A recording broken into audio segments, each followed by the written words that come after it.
Ambassador, I will say frankly, I'm one of the people who thinks you should be expelled from this country, and I believe that that's nothing to do with you personally. It's to do with the policies of your state. And I think, along with Desmond Tutu, that the time for treating you as a normal state is over, because you're not behaving as a normal state.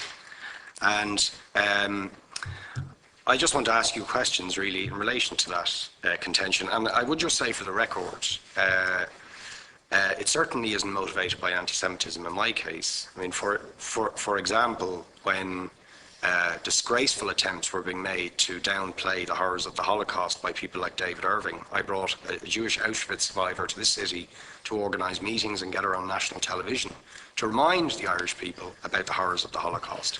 And I would do so again if anybody tried to downplay the horrors of what were done to the Jewish people. But it is precisely because I'm opposed to racism that I oppose what your state is doing and what it stands for. So I just want to ask you a few questions in relation to that. And I should also say, by the way, I lived for a year on Moshav Neot Hakikar in the Dead Sea in 1987, 2 weeks before the first Intifada broke out. That leads me to my first question. You have tried to cover over what you have done, the killings of innocent people in Gaza on 3 separate occasions over recent years, the seizure of Palestinian land and so on, by attacking Hamas. Now, why don't you just admit that Hamas didn't exist when the first Intifada took place? They didn't set up an armed wing until the early 1990s. And that there was a reason that PLO were in Tunis at the time, exiled, effectively not present. But the ordinary Palestinians rose up because you denied them basic rights. I lived there. It was apartheid. It was racism. It was endemic. It was rotten. Absolutely, I was shocked within weeks of living there to see how you treated Palestinian people. And isn't it the fact that the law of return, which is the basic law of the Israeli state, is a racist apartheid law because it confers rights on Jews that it denies to Palestinians.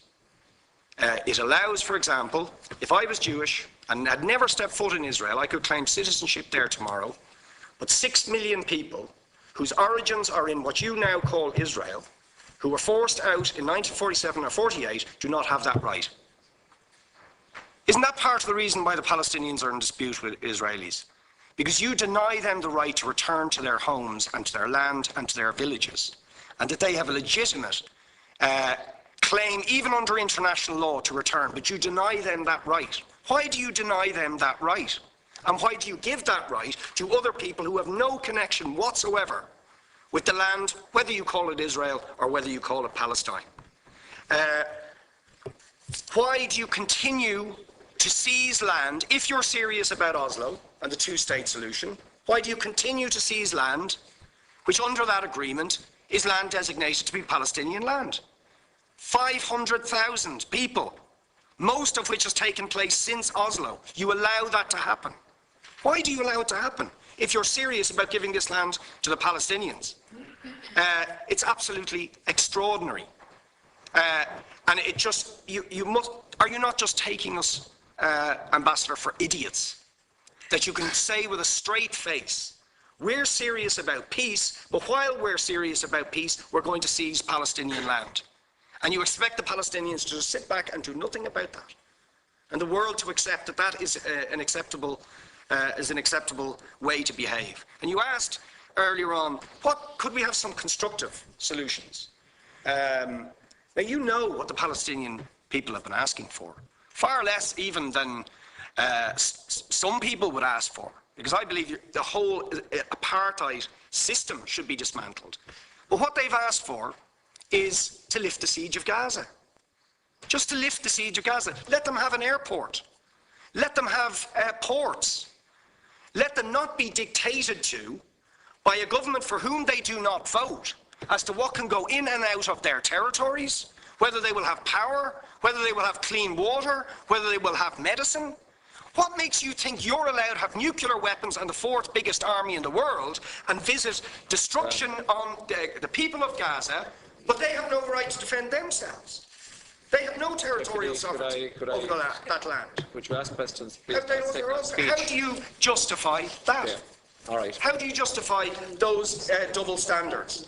And very lastly, Ambassador, people like Bishop Tutu, Nelson Mandela, and I would certainly describe your state as a apartheid state, with different laws for people depending on their race or religion. Now, isn't that just the case that, for example, at checkpoints going into the West Bank, there's a channel if you're Israeli or European, and there's a channel if you're Arab. Just because you're Arab. If you came into Dáil Éireann and they stopped you and said, "Are you Jewish?" "Oh no, sorry, you can't come in through the same entrance as Irish people or European people because you're Jewish," you would call that racism and apartheid. But yet you practice that. You practice that with your checkpoints and your military barriers and your apartheid wall. How can you justify that?